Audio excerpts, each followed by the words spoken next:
Okay. Panchakalpa Turupascha Kripa Sindhubhyo Vacha Patitanam Pavinebhyo Vaishnavabhyo Namo Namaha. Om Namo Bhagavate Vasudevaya. Om Namo Bhagavate Vasudevaya. Om Namo Bhagavate Vasudevaya. Hare Krishna. So, let me do the share screen. Okay, wonderful. Prabhuji, can we just introduce yourself first of all, if that's okay?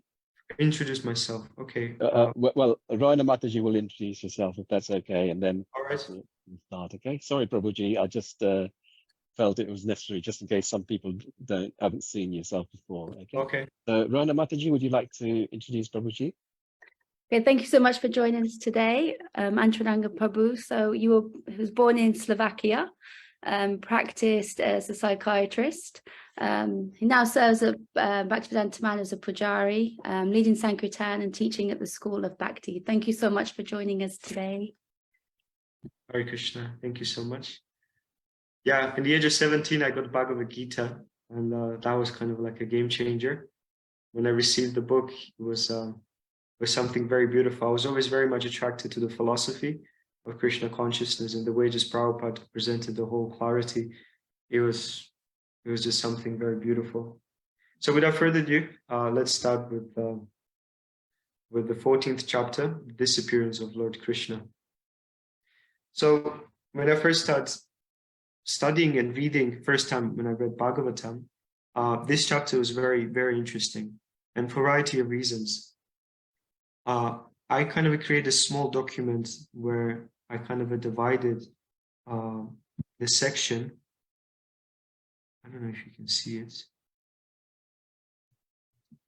So this whole chapter has 44 verses. 44 verses. I divided these 44 verses in 4 sections.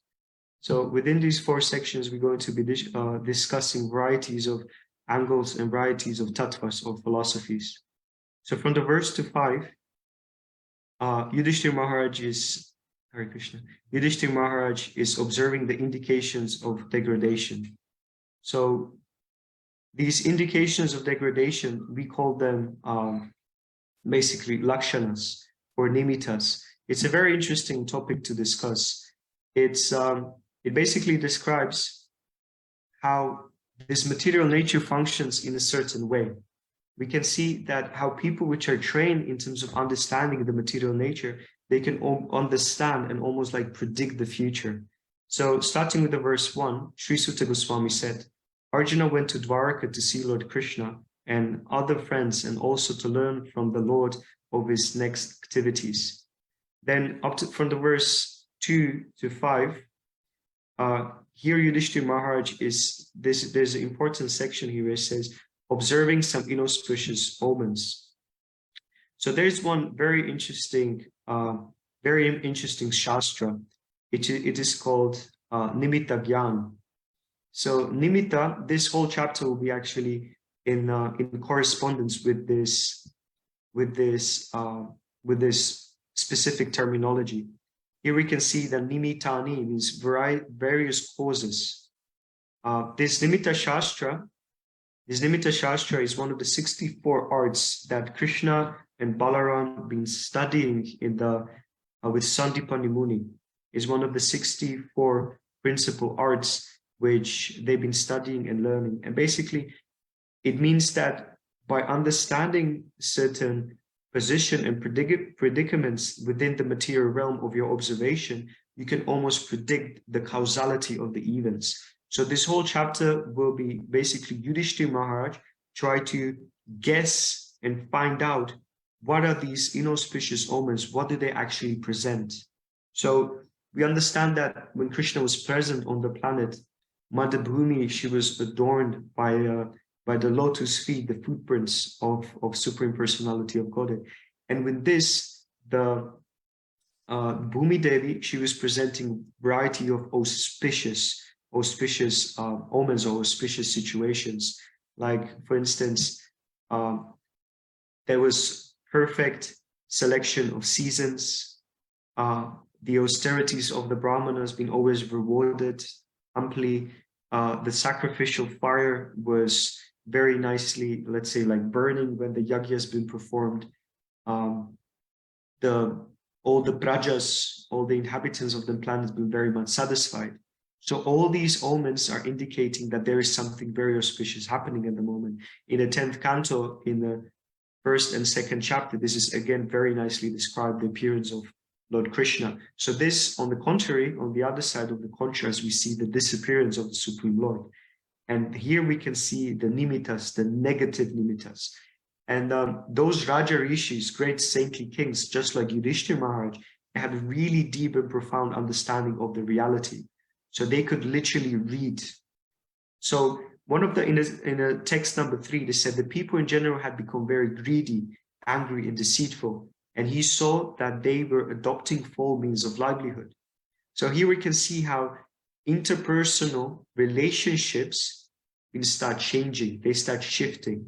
As the yugas are, as the time was between two yugas, Yudhishthira Maharaj starts seeing that how these personalities been sort of very unsatisfied, very unhappy, and their interpersonal sort of relationships become very greedy. There was a lot of anger and deceitfulness.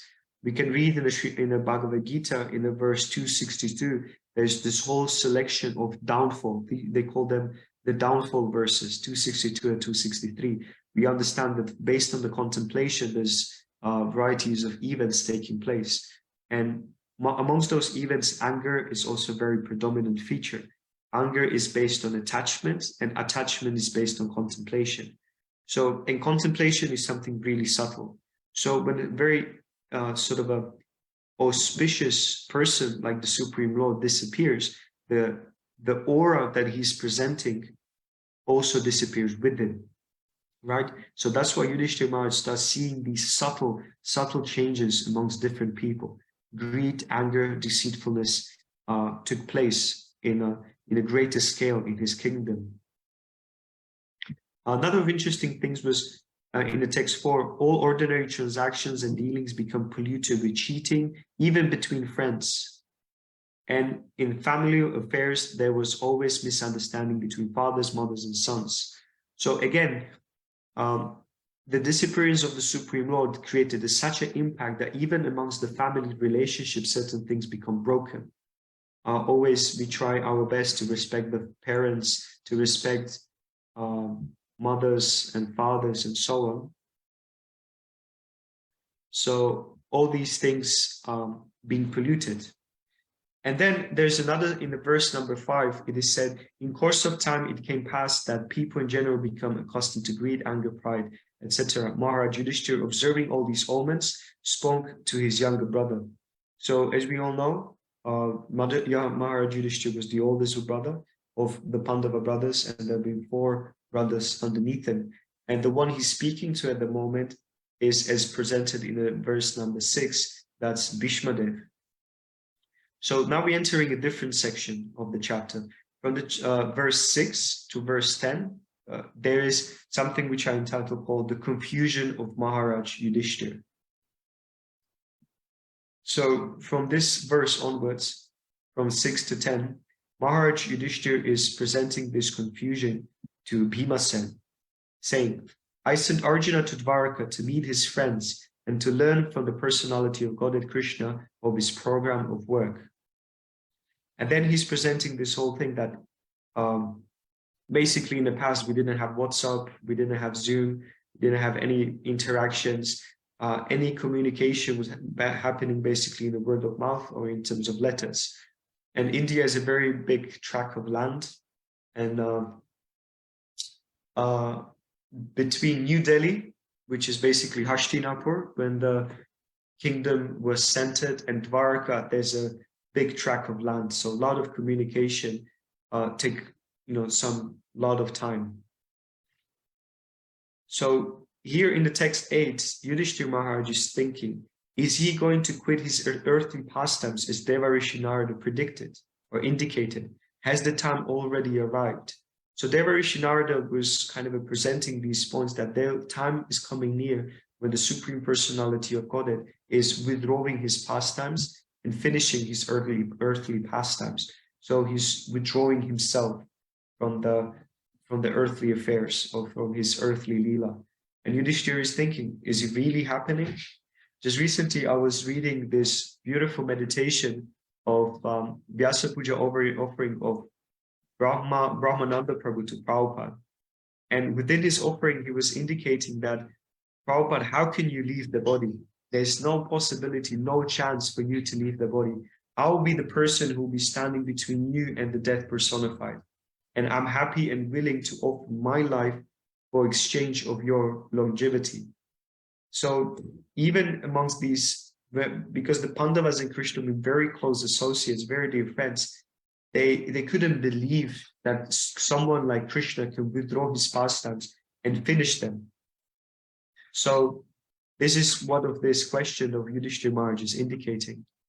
In the verse number 9, from him only all our kingly opulence, good wives, lives, progeny, control over subjects, victory is actually coming from. Krishna says in the Bhagavad Gita, I am the ability of man.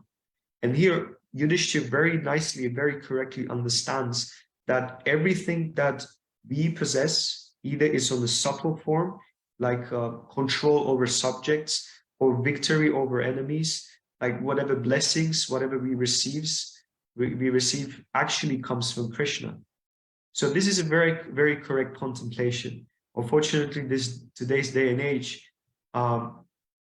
basically the people have this general understanding that I am the master of my future. Everything depends on me, right? If you read these pseudo-spiritual books like Key to Success, or how do you call it, Secret, everything speaks about this law of attraction. So it's quite an interesting modern concept, which says that if you visualize something, if you meditate upon something, if you desire something, it's almost like the universe needs to provide it. And unfortunately, this is actually very great misunderstanding of the reality. You may still desire, you may wish for something, but the question is, do you have karmic balance to receive it? Everyone wants to be rich, everyone wants to be wealthy, everyone wants to be famous, beautiful, attractive, whatever it may be. But the reality is, do you have karmic balance to actually have this, right? So that's the real question. And then in the text number 10, just see, O man with tiger strength, how many miseries due to celestial influences, earthly reactions, and bodily pains, all very dangerous in themselves, are foreboding danger in the near future by deluding our intelligence.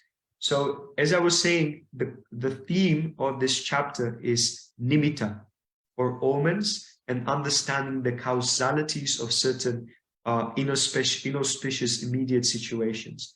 So Yudhishthira is saying, like, look, dear Bhimasen, all these omens are here presented in front of us. There is something really inauspicious going to happen. So we're going to enter a different section now. This is section number 3, from the verse 11 up to verse 21. Observance of situation by Maharaj Yudhishthira. So within this section, we can see perfectly the knowledge of nimitta, or the knowledge of omens. So one by one, we can kind of see these omens coming. So this is an interesting one. And for some reason, devotees could be aware of this one. It's one of the most subtlest one, but very simply to implement one. The left side of my body, my thighs, my arms, and my eyes are quivering again and again, and I'm having heart palpitation due to fear. All this indicates undesirable happenings. So interesting thing for us as devotees to remember, when your left eye, for men, if the left eye is twitching, something inauspicious is going to happen within your life. And because they said the ladies or the women are the other half, so for them is vice versa. For ladies, if the right eye is twitching, that is considered inauspicious. And if the left eye is twitching for ladies, that's considered auspicious. Okay? So left eye for men inauspicious, right eye for women twitching is inauspicious. So this is just one of the interesting nimittas. Then we continue in verse number 12. Just see, O Bhima, how the she-jackal cries at the rising sun and vomits fire, and how the dog barks at me fearlessly. So this one I cannot really interpret and can't really say, but within the book, even Prabhupada doesn't really offers much sort of a commentary and purport. All he says is there are some bad omens indicating something undesirable is happening in the near future.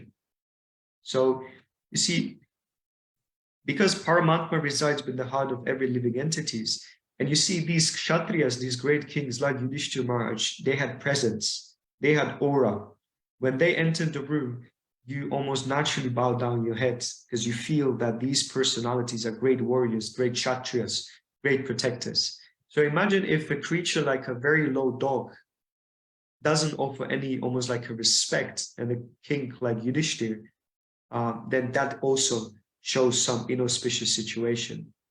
Continuing in the verse number 13, O Bhimasen, tiger amongst men, now useful animals like cows are passing me on my left side, and lower animals like the asses are circumambulating me.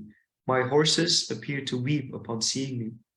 So these Nada omens, these Nada nimittas are presenting the inauspicious situation. So don't ask me why these specific situations, but this is just how the material matrix is functioning. For those of you who've seen the movie Matrix, in the first movie, there was this, right when Neo was sitting on the chair, sorry, this is my old past coming, he saw this black cat passing. You guys remember that one? Right, this black cat passing, and then he saw again the black cat passing again. So he said, oh, this is a glitch in the matrix. So think about it, think about this. So they saw this glitch in matrix, and this glitch was indicating that something inauspicious will take place. Something really, really bad will take place. So this in itself, it's nimitta. Even within the movie, they understood that there was this glitch or this inauspicious situation, and afterwards there was, you know, these bad things start happening. The whole plot of the movie take place. In verse 14, just see, this pigeon is like a messenger of death. The shrieks of the owls and their rival crowds make my heart tremble. It appears that they want to make a void of the whole universe. Another inauspicious omen. Like, for instance, even our Vaishnava Acharyas, headed up by Srila Prabhupada and Bhaktisiddhanta Saraswati Maharaj, they, for instance, haven't been traveling on Thursdays. Thursday is considered astrologically not a very good day to travel. Bhaktisiddhanta Maharaj, the way he kind of hacked this was that he took his slippers and his shoes and his, let's say, traveling suitcase, and he put it out of the door of his apartment, indicating that the actual journey started on Wednesday evening.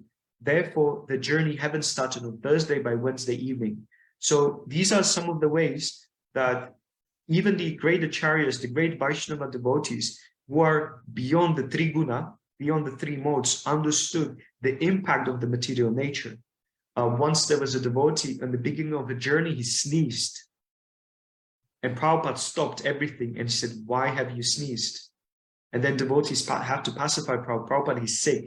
He's got flu. So he's sneezing constantly.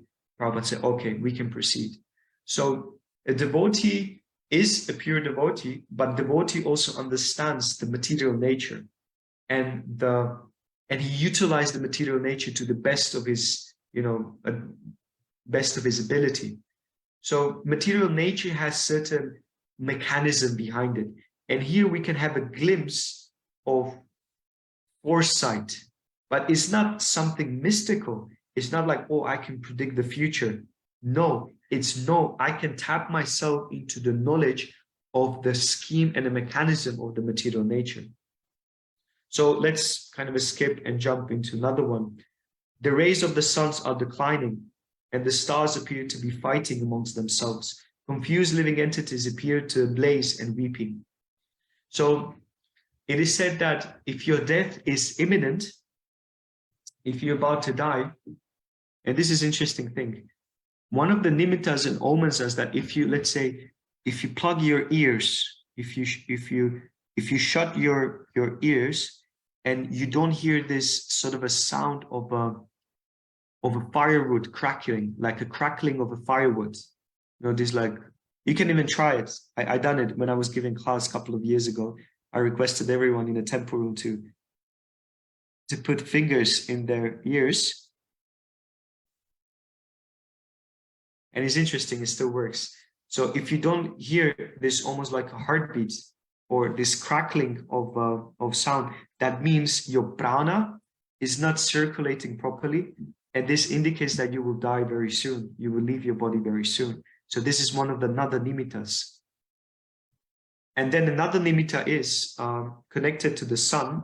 The rays of the sun are declining, which means that because your vision, your eyes are connected to the sun, to Surya as a demigod.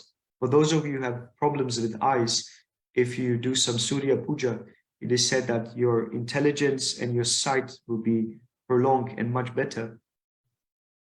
If your eyesight is somehow diminishing in a certain rapid degree, that also means that there's something inauspicious will happen in the future. So all of these nimittas are basically science behind understanding the material nature and almost predicting the future. Another one of the nimittas presented by Maharaj Yudhishthira, just him saying in the text number 21, I think that all these earthly disturbances indicate some greater loss to the good fortune of the world. The world was fortunate to have been marked with the footprints of the lotus feet of the Lord. These signs indicate that this will no longer be. So Maharaj Yudhishthira, in a very correct way, understood that it looks like that Krishna is preparing to withdraw his pastimes. So that's up to verse 21, from 11 to 21, observance of situation for Maharaj Yudhishthira. Now we're going to enter a different section, a fourth section of this chapter, and that's from verse 22 up to 44. In this specific section, Maharaj Yudhishthira is, he saw that Arjuna actually came to the court, and he said impelling questions by Maharaj Yudhishthira. So imagine this: Arjuna came and already Krishna left the planet. So Arjuna is a very, very close friend, very close associate of the Supreme Lord. He was struck. He was finished. He was emotionally not able to function, not able to reciprocate. He was speechless. He was really struck by grief.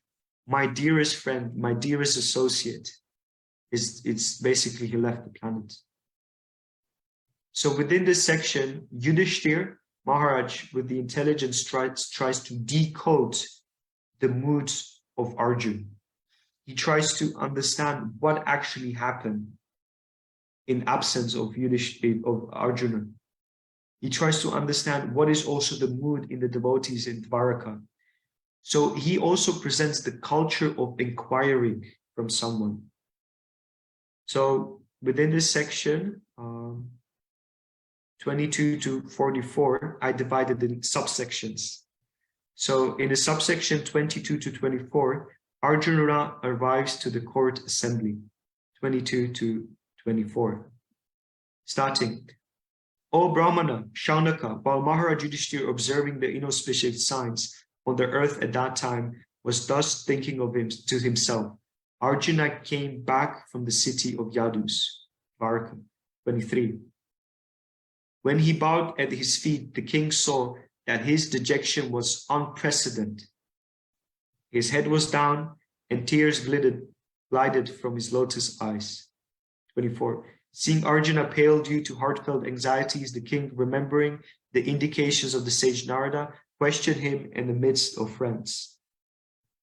So just to understand one very important thing, Arjuna, again, was a great kshatriya, a warrior, someone who was strong. And you see, usually kshatriyas, they don't cry. Kshatriyas are people which are facing everyday death. They're slaughtering people in the name of Dharma. They're ready to die. They're not sure if they wake up in the morning, if they're going to go to bed in the evening. So these personalities, they are not very sensitive. Sensitive in the sense of dealing with material nature. They are very strong and staunch personalities. They are pillars of Dharma. Anyone who's seeking shelter, when they go to a Kshatriya and you begging for shelter, they will rather give up their life than not protect you. So within this situation, Arjuna entered, as he said here, heartfelt anxieties. He was all completely devastated. And this is, imagine that picture of Arjuna, one of the greatest warriors, was very sad and very upset. Now we're entering a different part from the 25th verse up to the verse 33. Yudhishthir is correctly starting inquiring about family relationships and personalities in Dwaraka. Obviously, Pandavas and the Yadavas are connected by the varieties of family bonds. So now Yudhishthir is start asking, my dear brother, please tell me whether our friends and relatives such as Madhu, Bhoja, Dashara, Arha, Samanta, and so on, Adaka, the members of the Yadav family are all passing their days in happiness. Is my respectable grandfather Shurasen in happy mood? And are my maternal uncle Vasudev and his younger brothers all doing well? Now Yudhishthira is trying to sort out the situation. What is actually happening? Is my family doing well? How can I serve them? Are they still doing well? So basically now Yudhishthira is going through all different personalities according to their importance, starting with Krishna, starting with different generals, close relatives, extended family members, varieties of kingsmen, and those which are part of the royal court. Also Shrutadev, Uddhava, and others, Nanda, Sunanda, and other leaders of liberated souls who are constant companions of the Lord, are protected by Lord Balaram and Krishna. Are they all doing well in their respective functions? How are they performing their duties? You see, in today's, when we see someone, the first question you ask to a devotee, how are you? How's things? You doing well? You good? And I'm from Slovakia originally, so we don't ask, our culture is like, we don't ask like, how are you? If you ask how are you, it means that you're ready to also receive true answer to how are you. Usually people say, yeah, I'm okay, I'm good. In the ancient past, King Dasharat, the father of Lord Ramachandra, when Vishwamitra Muni entered the court of King Dasharat, you know what Vishwamitra Muni asked?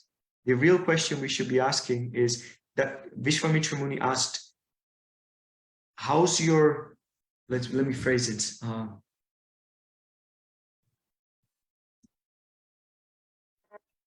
How's your duty against, no, how's your life? What are the activities? How are your activities which are overcoming repeated birth and death going?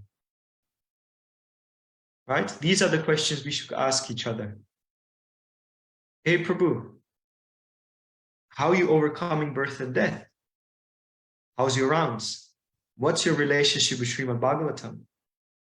How are you participating in the Yuga Dharma? These are the questions of the Vaishnavas. Not something like, how are you? That's very shallow. And people are not even ready to hear you, how are you truly? So it's just pleasantry. The real questions are, how's your activity to overcome repeated birth and death going? How's your rounds? Have you achieved Krishna Prem? What is your relationship with Chaitanya Charitamrita? What's your relationship with Nityananda? What's your service to your Guru? How did you realize Srimad Bhagavatam? These are the questions which have greater importance for us as practicing devotees. So this was what Yudhishthira Maharaj was asking. Yudhishthira Maharaj was asking, how's your duties? How's Nanda? How's Sunanda? How are the different leaders? How they're functioning? Are they performing their religious activities? How's their welfare? Are they blessed by Krishna? But are they protected by Balaram and so on?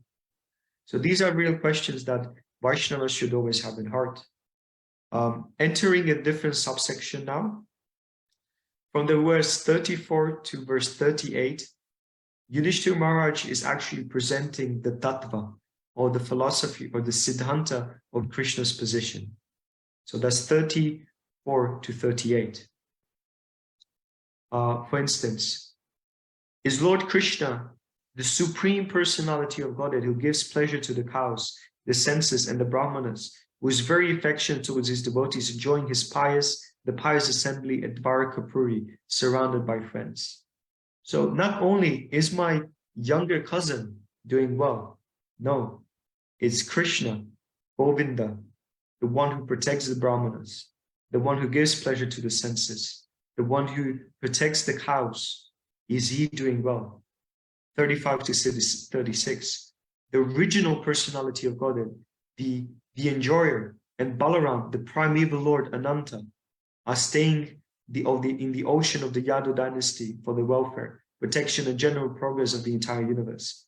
And the members of the Yadu dynasty, being protected by the arms of the Lord, are enjoying life like the residents of the spiritual sky. So not only in that family mood relationship, but now he's truly establishing the position of who these great personalities are.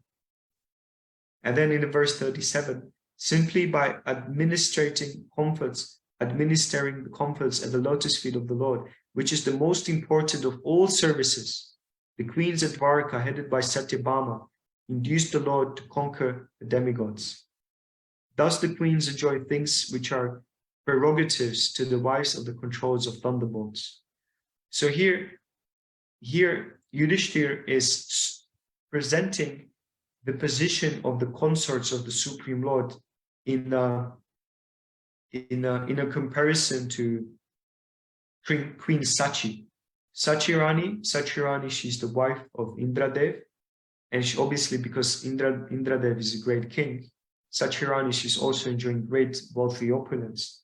But here Yudhishthira is presenting that these queens of Dwaraka, because they're protected by the Supreme Lord, they have unparalleled wealth, beauty, fame, opulence, paraphernalias, which are far more greater than the queen of the celestial region, Sachi.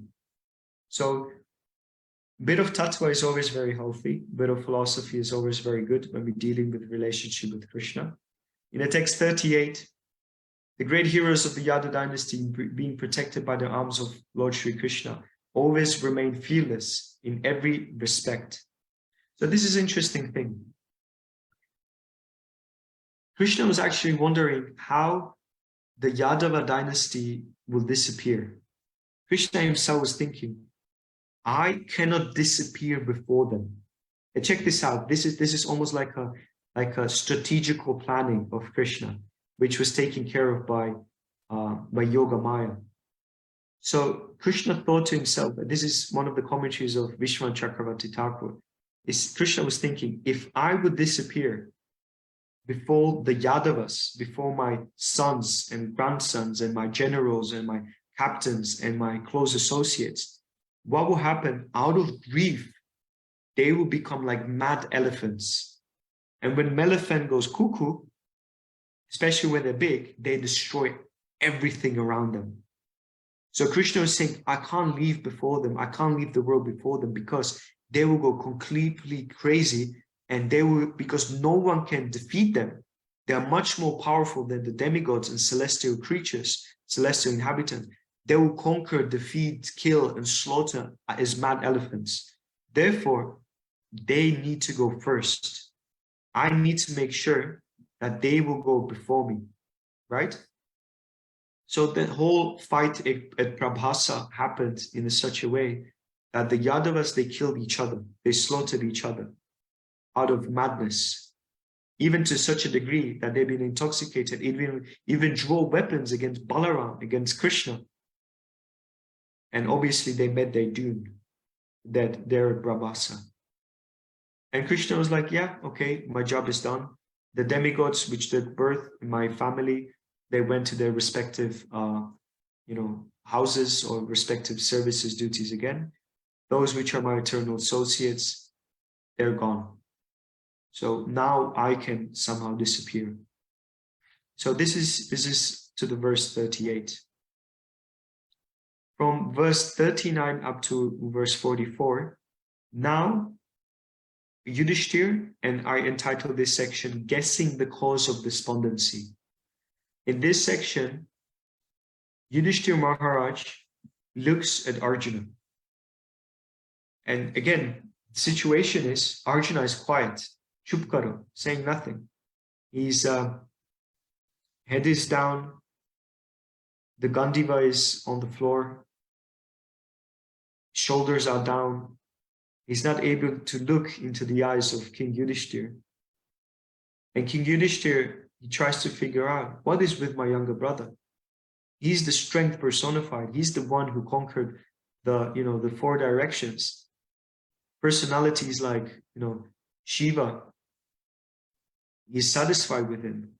His father, Indradev, is satisfied with him. He's the greatest of warriors, yet he's speechless. So now Yudhishthira starts inquiring, has someone addressed you with unfriendly words or threatened you?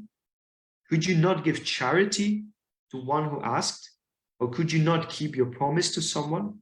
Again, let's bring us to the mood of understanding the position who's a Kshatriya.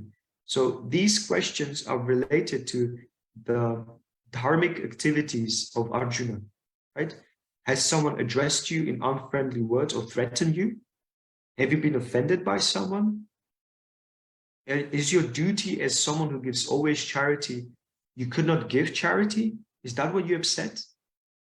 Or even worse, could you not keep your promise? So imagine this, in today's society, those which are in politics, they give varieties of promises, right? Promise left, right, and center, but how many of them are kind of following those? But in the ancient past, in the days of yore, if a Kshatriya gives a promise, he would rather die than not fulfilling that promise. So there was this whole Leela, this whole pastime where Arjuna gave a vow. He said, whoever asks me to give up my bow Gandiva, I will kill him.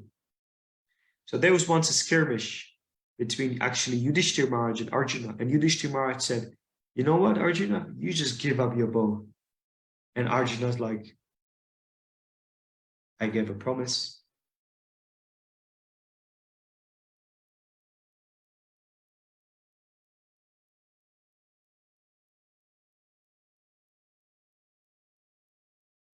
So he said to Arjuna, Arjuna, if you want to kill someone, it's like offend him, say something rude about him. Say something bad about him. So Arjuna said something negative, something really offensive about Yudhishthira Maharaj. But then Arjuna also gave a vow that he will kill everyone who offends Yudhishthira Maharaj. So then Arjuna was like, okay, I offended you. Now I have to commit suicide. So as he was drawing the sword against Yudhishthira, he turned it back and tried to kill himself. And Krishna was like, no. You stop. The worst thing for a person that commits suicide is to actually glorify yourself.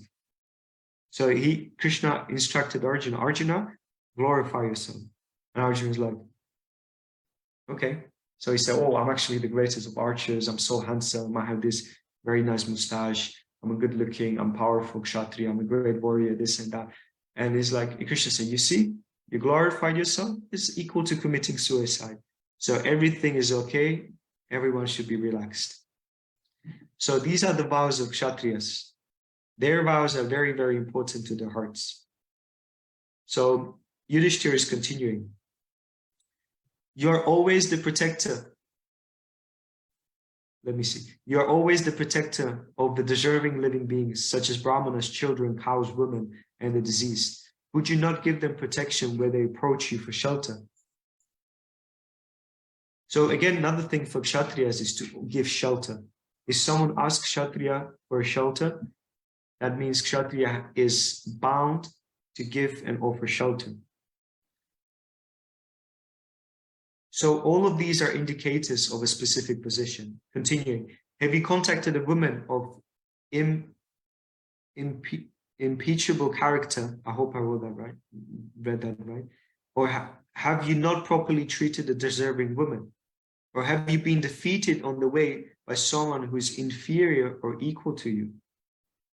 So another part of a Kshatriya mentality is always specifically to give shelter to women, and always to conduct themselves according to the rules and regulations of treating, the fair gender.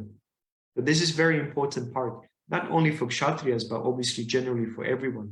The whole situation between men and women, especially in today's day and age, is a very sad situation to see. And it's actually especially a fault of men. It's our fault because, first of all, we don't know how to give shelter, how to offer shelter, and then also how to treat the fair gender with enough respect, with enough love, and giving and offering proper protection. So for those personalities, they should learn from the ancient past and understand what is the dynamic between man and woman. Text 43. Have you not taken care of old men and boys who deserve to dine with you? Have you left them and taken your meals alone? Have you committed some unpardonable mistake, which is considered to be abominable? So when you study Chaitanya Charitamrita,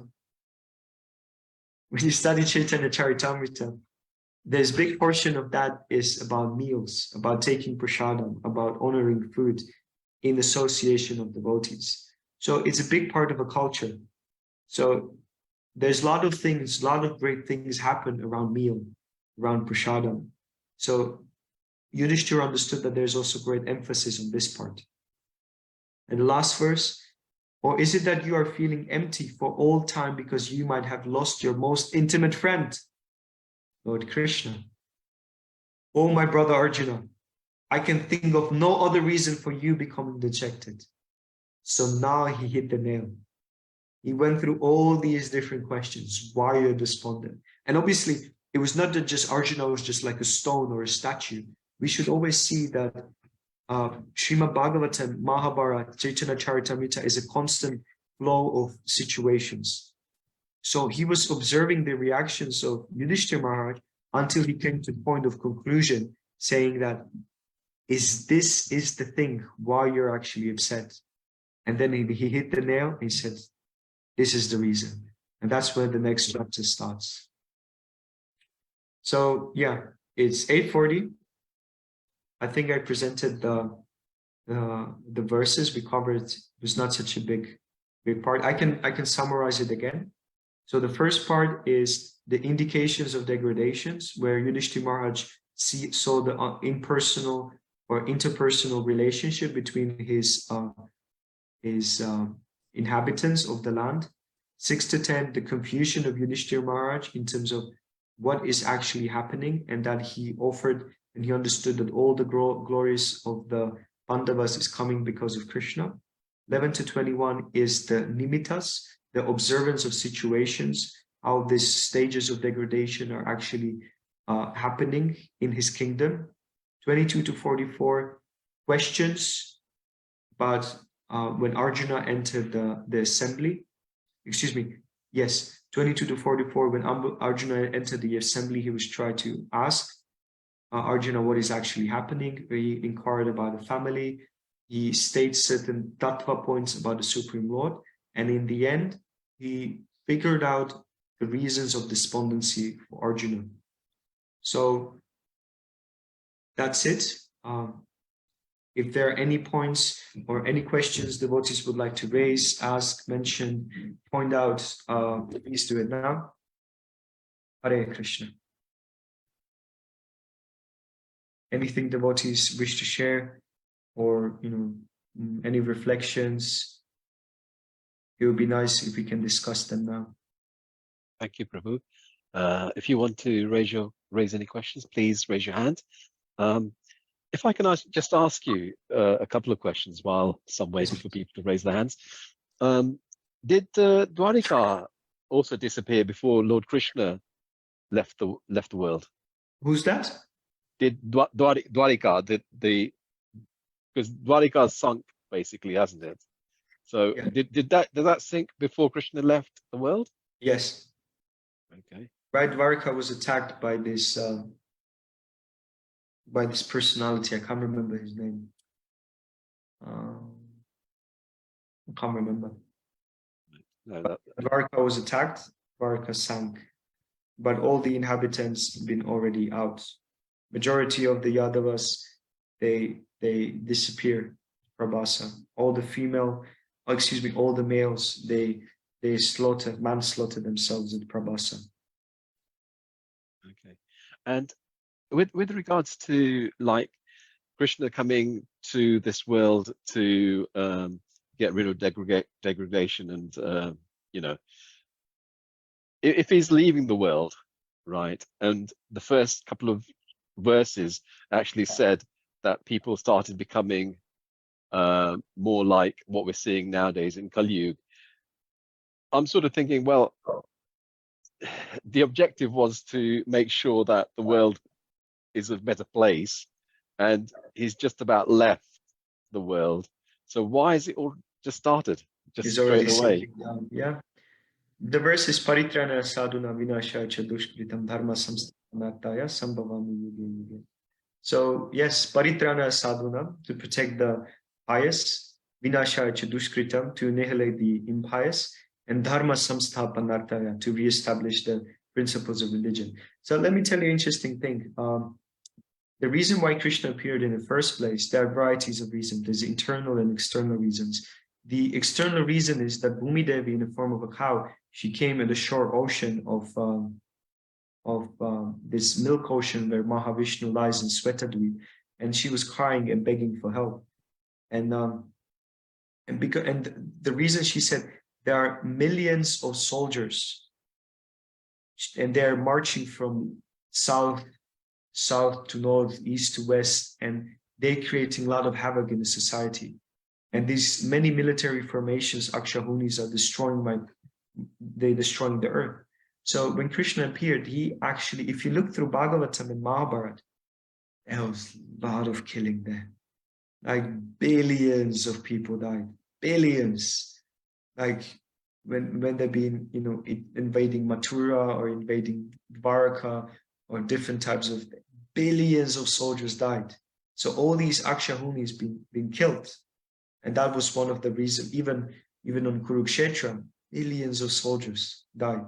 So that was one of the reasons why Krishna appeared, to kind of get rid of these militaristic men and militaristic kings constantly marching left, right, and center and just destroying themselves. And especially amongst the Vrindavan Leela, what Krishna did, he presented his Mudhurya Bhav, the sweetness of attraction. So this is the secret thing that the Acharyas are actually answering this or presenting this point. Dharma samsthapanartaya, to reestablish dharma. And the highest of all the dharmas is understanding the sweetness, beauty of Krishna's pastimes. And how that is maintained? By Srimad Bhagavatam.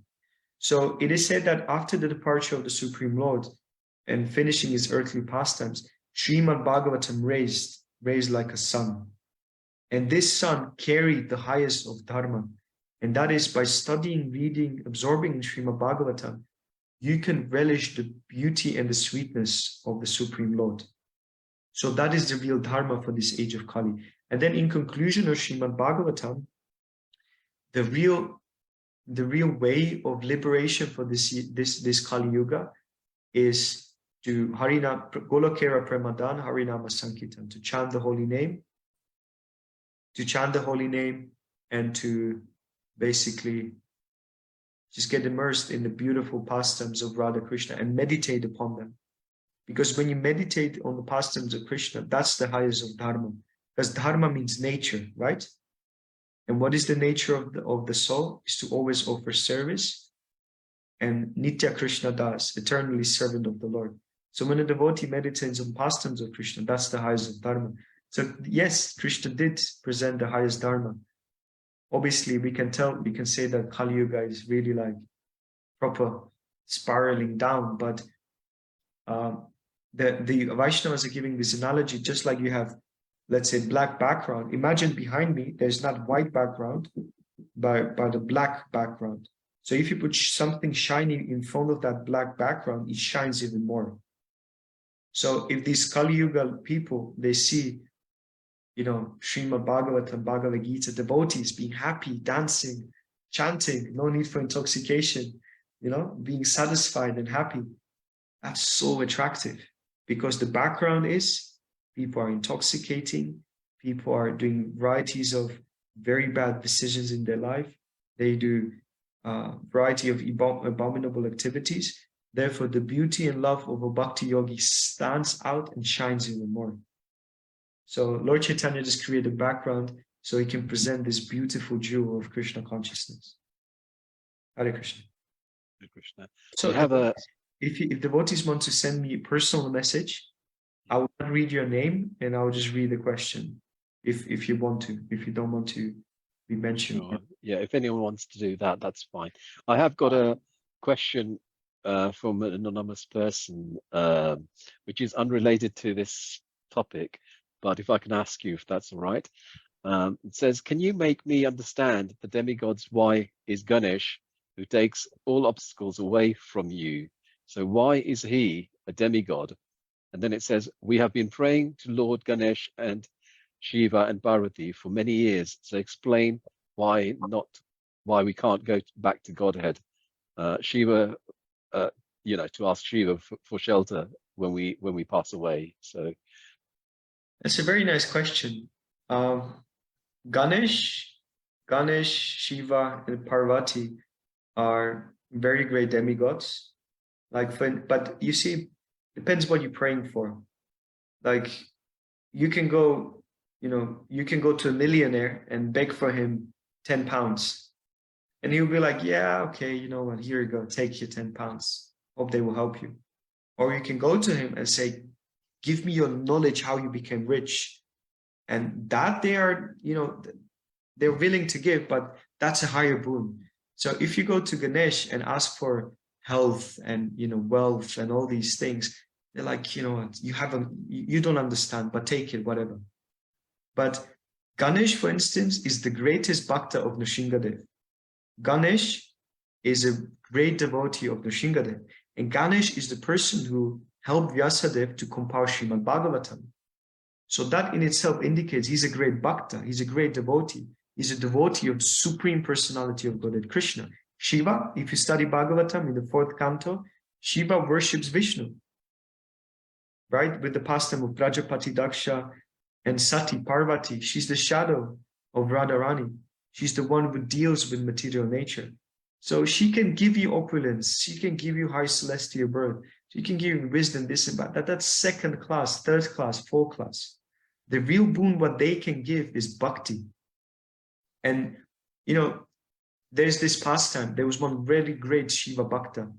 And this Shiva Bhakta, he was like, he asked Shiva, you know what? I've been worshiping you my whole life, but I have great faith in you. Give me the greatest boon you can give to a person. And Shiva was like, oh, that's very good. And what he did, he said, you go to Vrindavan and inquire for Rupa Sanatan Goswamis. They are those which can give you what I cherish the most in my life, bhakti to Krishna. And Shiva himself, he's Gopeshwar Mahadev. He's the one who hides the Vrindavan from others and not allows them to enter whimsically. So Shiva is a devotee of Krishna. Parvati, she's worshipping the Supreme Lord. She's ashamed. Srimad Bhagavatam says that she's ashamed that she has to put living entities in difficulties in the form of Maya, of illusion. But that's her duty. That's a service to Krishna, right? So ultimately, why you don't worship Krishna? Because these personalities we just mentioned, Ganesh, Shiva, and Lakshmi, or Parvati, they themselves worship the dust of the lotus feet of the Supreme Lord. So why don't directly go to Krishna himself? I mean, we respect Shiva as the greatest of bhaktas, greatest of devotees. So and they recommend you should worship Krishna. Hare Krishna. Is that satisfactory? That's perfect. Thank you, Prabhu. I have a personal message from one devotee. He said he doesn't really understand why self-glorification is equal to suicide. So I will answer this question. In the realm of Kshatriyas, where they, or even now, when you glorify yourself, like, look how great I am, look how wonderful I am, like what a great abilities I possess. This self-glorification, it stinks, right? It's like, why should I speak about my abilities, my things? So self-glorification means that you're actually putting yourself down in the eyes of others. And for Kshatriya, personal prestige or position is very important. So if you're minimizing yourself by glorifying yourself, that's like a suicide. So this was narrated in Mahabharata. This was in Ganguly's Mahabharata mentioned. Hare Krishna.